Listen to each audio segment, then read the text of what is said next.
All right, welcome back to the channel. It's your boy Fanon, and in this video, man, I'm going to give you a big update on some videos that I've been talking about, I've done, and I've talked about over the course of about the last year, about some investigations into the sport of boxing, corruption in the sport of boxing, and it just got really, really big. It is directly connected to, in my opinion, and what I've been told, research done into investigations into boxing, fight fixing in boxing, but it branched out into insurance claims and insurance fraud and medical scams. Then, when it was discovered in boxing, they branched out, found out where it came from, and we now wind up with boxing probably being the least of the problem, while they found $14 billion worth of money scams that they either stopped or retrieved their money from. Let's talk about that in this video.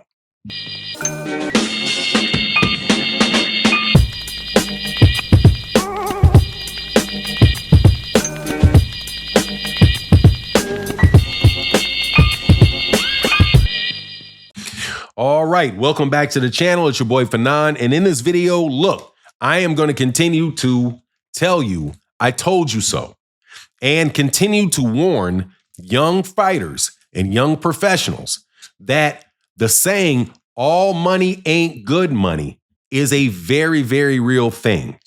I have been tracking through my connections investigations that have been going on in the federal government, and they related to boxing because they related to boxing.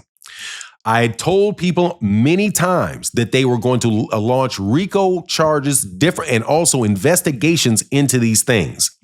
Well, yesterday I was watching C-SPAN and the proverbial doodle hit the fan. Now, before I get into that, and I promise you I'm going to connect this to boxing, but I'm telling you that I'm delivering this message for young boxers, for young professionals that are who are propositioned in gyms and given opportunities to make money in ways that are not ethical. Not all money is good money. But before I get into the details, let me welcome you back to the channel. If you are new to the channel, please accept my invitation to hit the subscribe button and hit the bell icon so you can be notified of when we release more videos. And thank you so much if you supporting the super thanks on videos like this. This is not the most, intriguing conversation for boxing fans, but I think that is an important one, and one that I have definitely been paying attention to and watching.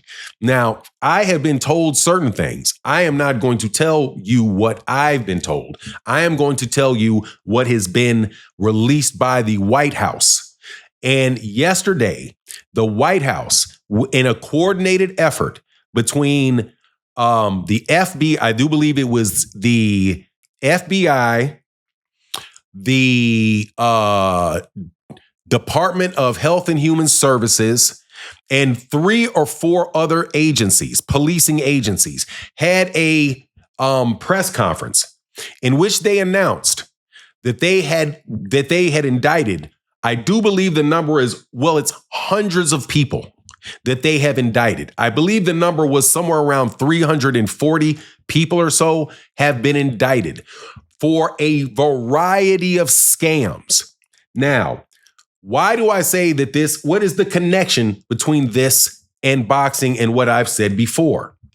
I've told you that they are watching for foreign companies coming into the United States, dumping a ton of money on people, and then them being involved in nefarious activities as a result.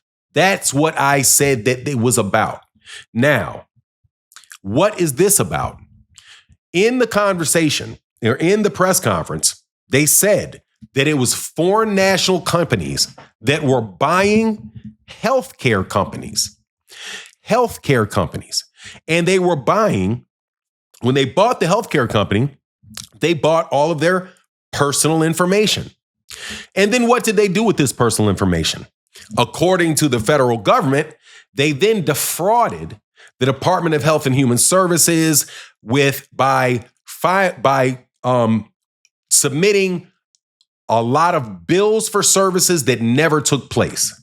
They used examples like they would have a surgery, and the person would be on their basically on their deathbed. But out of the blue, somebody would order a skin graft for them.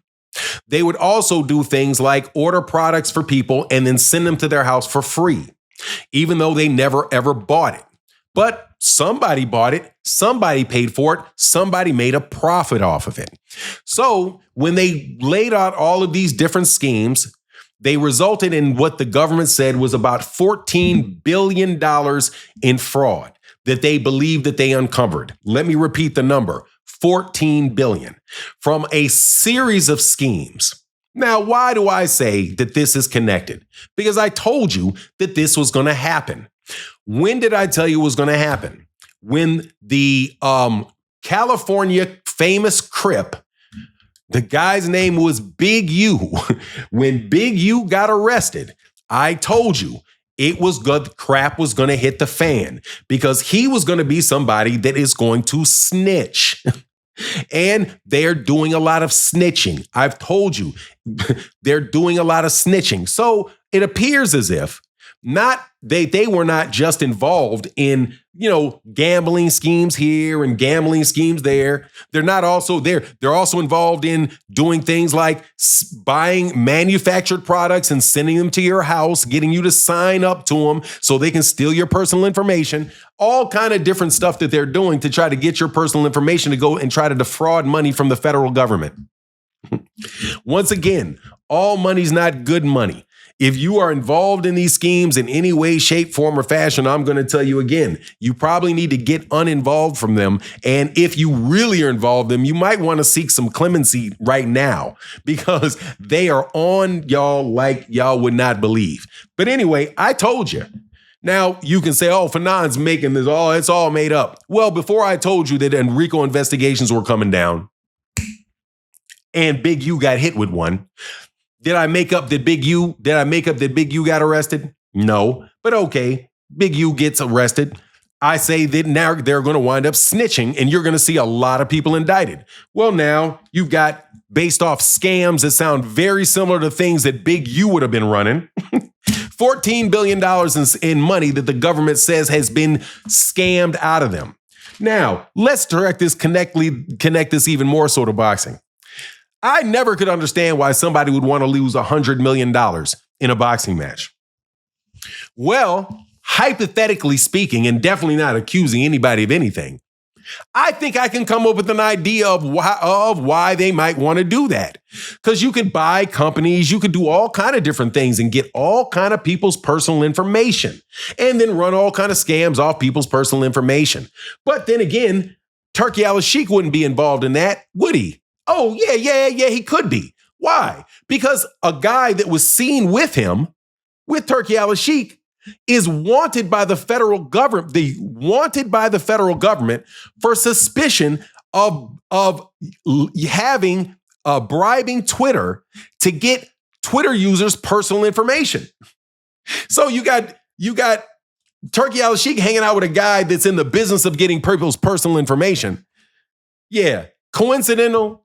Could be circumstantial. Okay. Do I know for sure? No. But I'll go back to the beginning of my video when I told you, not all money is good money. And if anybody's asking you and making you deals for money that is too good to be true, it's probably too good to be true. Anyway, that's my take on the matter. Please let me know what you think in the comment section. And with that, I'm out. Deuces.